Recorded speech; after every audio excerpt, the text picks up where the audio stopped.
Ebola is a dangerous and highly contagious disease that can kill a patient in many gruesome and terrible ways. The unforgiving nature of Ebola attacks the immune system and basically destroys the victim's organs and bodily functions from the inside out. Ebola is a highly contagious disease that can spread easily from person to person in crowded areas such as Africa. As of February 28, 2016, there were 28,639 cases of confirmed Ebola in West Africa.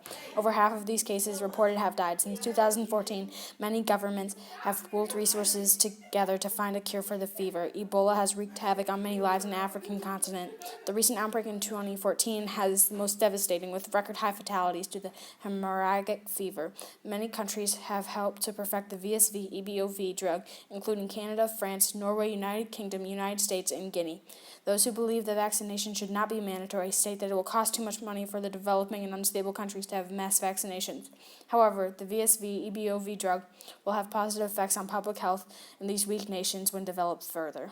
Critics of the VSV-EBOV say that the drug may have unforeseen health problems during mass vaccination. An antibiotic, there is a potential for symptoms or medical issues. The yellow fever vaccine, for example, inflicts 1 in 4 people who receive it with mild to severe side effects. It is the fear that this vaccination would result in a similar circumstance where patients become ill due to the vaccine. The fear of antibodies themselves creates a conflict of interest due to public health. However, the VSV-EBOV has shown 100% efficiency during the trials in Guinea. Among scientists working on the drug, Professor Donald A. Henderson of Johns Hopkins University helped the World Health Organization for finding an anti-drug to the smallpox. Many other talented scientists from many countries around the world are funding and pitching into the global research of the epidemic. 3 rings of testing have taken place with excellent results. The tests are now being performed on children and show very promising outcomes. The safety of this vaccine has proven itself over and over again throughout multiple tests and systematic distribution.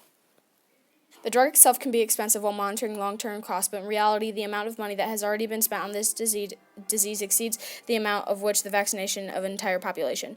As of September 17, 2014, $183.5 million was donated from the U.S. alone, pledged with an additional $500 million. This number is small compared to the $1 billion estimated to have gone just to the containment of the disease so far. If a vaccine would have been able to have been supplied when the outbreak first occurred, then more of the money could have been put towards arming their residents with the nutrients their bodies needed instead of quarantine zones, containment, and other costs related to other aspects of medical care. Instead of putting these countries in debt, the vaccine would actually save money because of their expenses will not have gone toward the management of biological material.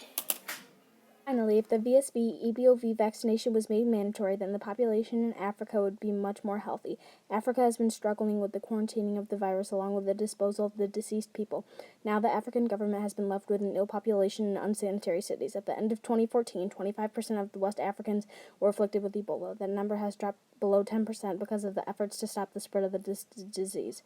Additionally, the fatality rate has dropped 25% since last year. A mass vaccination such as this would allow less people to become sick and therefore can stop the spread of this horrible disease. With less of its population needing care, West African governments will be able to have more advanced economies and can focus on bettering the aspects of their nations. The devastation caused by Ebola cannot be measured by the number of fatalities in this area. The VSV-EBOV antibiotic could bring peace to struggling families. Although officials may fear an unexpected symptoms, this vaccination should be administered on a large scale to everyone in West African countries. VSV-EBOV offers a promising antibody and will ultimately keep the populations of both these suffering nations and other foreign places stronger and healthier. In reality, if Ebola wasn't such a big issue, then governments will be able to fund different projects to help improve life for residents instead of focusing all its limited efforts towards a dangerous disease. Mass vaccinations, especially in developing countries, are very expensive and usually take a while to administrate. Organizations such as the World Health Organization and MSF are responsible for funding of much of the trials in Guinea. Those who donate and advance these organizations have the opportunity to make a difference and save people from the destructive epidemic that can only be described as traumatic. The VSV-EBOV will save thousands of lives.